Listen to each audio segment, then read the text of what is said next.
felt like I was getting beat. I just felt like I was getting beat. Like that wasn't part of the contract. That didn't have anything to do with that. So I wanted to address the situation. I needed to talk to Lil Boosie about my money because his manager is the one who's in control of his business.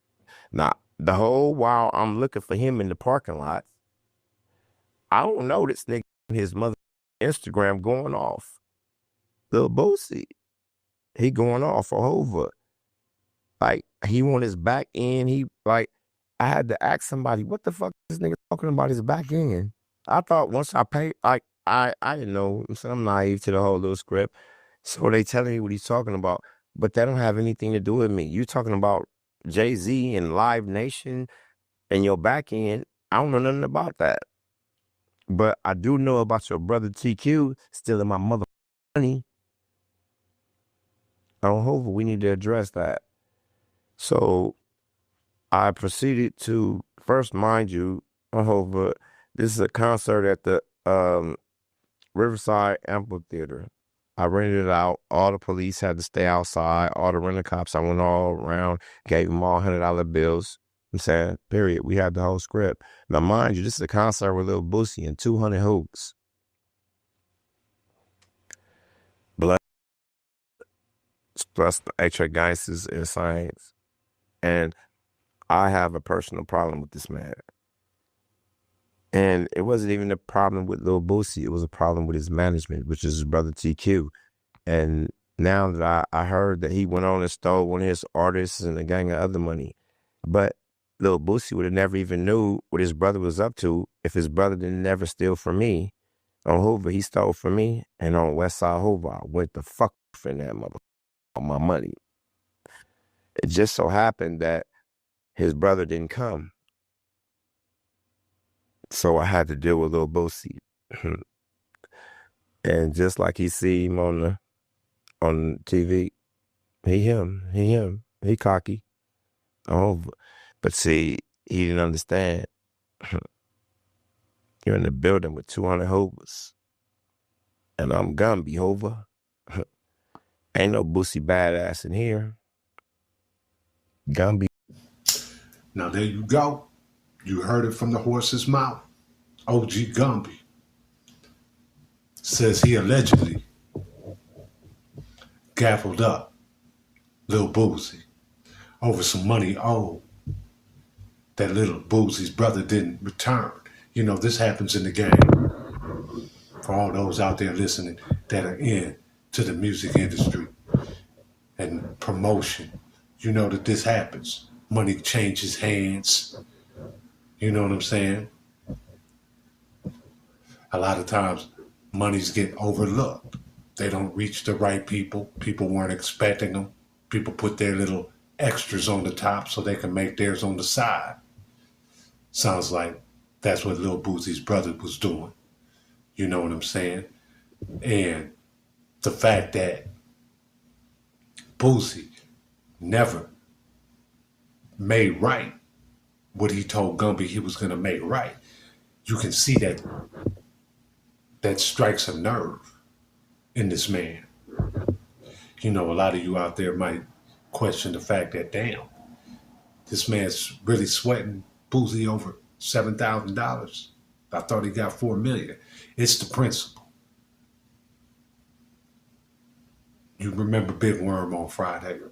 It's the principalities. You understand me? Sometimes just the feeling of somebody getting over on you, somebody taking something from you, when you're cut from a cloth where you do the taking, hey, people can't handle that. They can't stand for that. That always stays in their mind until they can right that wrong.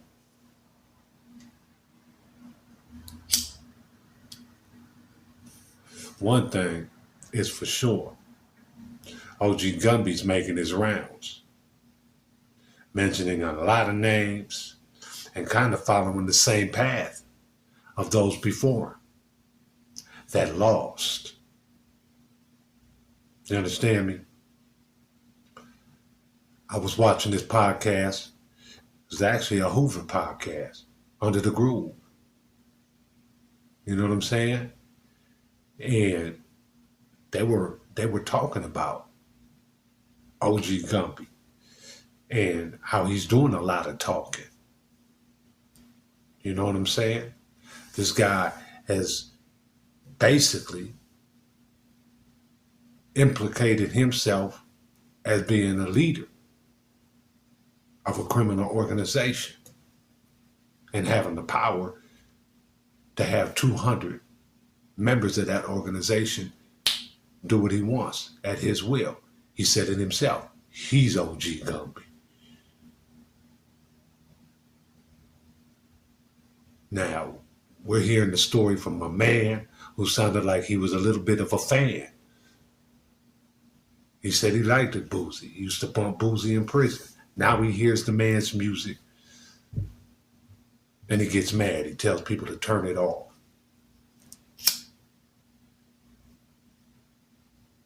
I don't know, man.